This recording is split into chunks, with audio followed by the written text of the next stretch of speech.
Greetings, learners. It's hard to believe we are halfway through our course. So 4 weeks down, great job. Been really impressed with everyone's work ethic and quality of work, so keep it up. This is starting week 5. The focus of week 5 is different strategies that are specific or advantageous to teaching history. So we'll be taking a closer look at Socratic seminars, reading some different strategies that work really well with teaching history, and looking at some different resources. We're also going to be doing a unit outline, which is, again, taking our big picture from the full year down to a unit. So first assignment, the Chapter 9 and 2 reading discussion. It is all of Chapter 9, but a section of Chapter 2. So it is a pretty lengthy reading. Just once again, reminding you that an online course should be 3 to 5 hours of work a week. So that's where this amount of reading comes from. Here we are in Brightspace, and if I go to week 5, and I go to the week 5 checklist, I can see the Chapter 9 reading and discussion.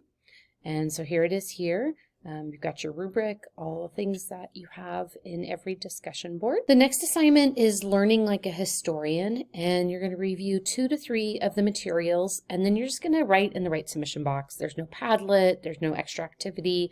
It's pretty simple. Share something you learned. But back again in week 5, I can either scroll to here to learning like a historian, or it is also in the week 5 checklist if you're using the checklist to help you.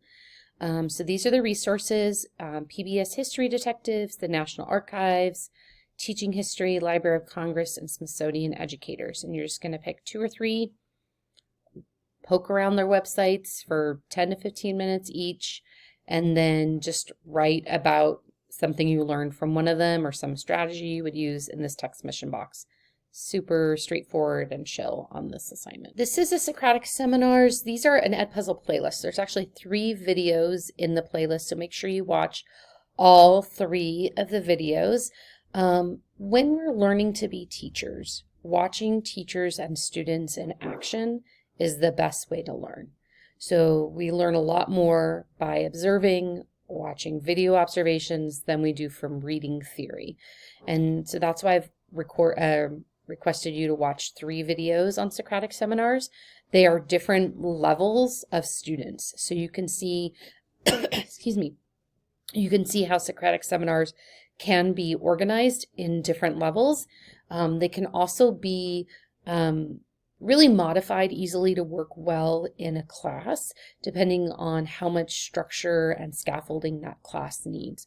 So they're a very powerful resource. I use them frequently, and students always provide good feedback after a Socratic seminar. Here are the directions in the Socratic seminar. It is a video. You're going to click on the link. You don't have to submit anything to Brightspace, but you can always write completed, finished. Okay, the final assignment for this week is the unit outline. So I talked about how we're going to go from big picture, right, global scale. So we learned about the standards. All 3rd grade teachers or all 5th grade teachers or all 6th grade teachers are doing.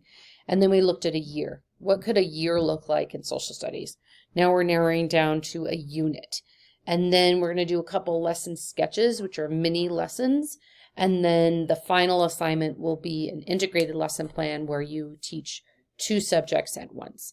So we're kind of going big picture and then narrowing down real small to looking at the lesson plan. So that's where we're headed. So this week, 1 unit of study. And so if you think back to when you were in school, you might have your unit on the Native Americans in your region, or you might have a unit on the continents, or you might have a unit on presidents. So a unit is going to be somewhere between 3 to 5 weeks, somewhere between 10 to 15 lessons in that time. Usually history is not taught every single day, although it should be. So you think about 10 to 15 lessons, 3 to 5 weeks of time. In that, you're going to have some sort of introductory activity. You're going to have times where you're giving instruction and you're explaining information. You're going to have times when you're reading. You're going to have times when students are writing. You're going to have times when students are doing an activity or a presentation or creating something. And you're going to have an assessment. That assessment could be a test. It could be written, or it could be a project. So a project can be the assessment, but there's going to be something to close it out. Sometimes there's an extension activity at the end. So for example, I just finished a unit on agriculture for my AP Human Geography class. At the end of that unit, before we took the test, we built farms in Minecraft. So that's an extension activity, right? I made the space for that, but that was after we had done the lectures, we had done the readings, we had done the case studies, we had done all the learning work, and now we're applying our learning in a creative way. So that's what a unit encompasses. All right, so here are all the directions on a unit. As always, I do have some examples for you. This is a list of everything you have, but really I would start with the samples. Usually this is just done in a Google Doc, but you're welcome to do this in a Google slide deck if you'd like. So you can see these are the topics that are going to be covered in this 3rd grade lesson. This is the research that the student is doing to learn how they're going to plan that. These are the questions that they hope that students will be able to answer at the end. Accommodations are how will you support students who either have possibly have an IEP or have a 504 or maybe are English language learners. So they need differentiation, they need scaffolding, they need support. Accommodations can also times be like, what do you do for your students who finish everything first? Learning outcomes, what do you expect students to learn by the end? The difference between learning outcomes and guiding questions is this is sort of how you phrase the learning to your students. This is what you should be able to assess that students know at the end of the unit. You're going to create a web, as you see here. You're going to explain, this is so important, this rationale and goals, because as I've mentioned before, when you go to get your credential, you're going to have to explain in detail everything you do. So that's really important. How would you do a KWL? What are the standards, the assessments, the activities? So you can see that in this document, the activities you're doing is pretty small. This is not a day-by-day lesson. How we use technology, and then what were the resources that you used. I don't need this to be formal MLA. As long as it's in there and I could look it up, we're good. Here is a second example.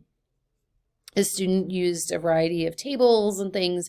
I will tell you that something that I do expect from college level writing is I expect all the fonts to be the same. All the fonts to be the same size unless it's a title. All the double spacing or single spacing to be the same. So please make sure that when you're done, you select all on your assignment and you standardize the formatting. That's really important to me for a college level class, that students take that extra step to format their work. I'm not going to require, again, that it's an MLA or that it's in Chicago style, but I do want it to be uniform in its finishing. There is a rubric attached to this, so if you click on unit outline, in the assignment, you can see how I'm going to read it, grade it, completion, writing conventions, detail and specificity, engagement, and design. This is where I would mark down. All right, so that is it for week 5. Please email me if you have any questions at all. I promise you we're never a bother. I try to get back to you as soon as possible. I check my emails frequently. So I'm here for you. Especially in an online class, it's important that you reach out if you need support.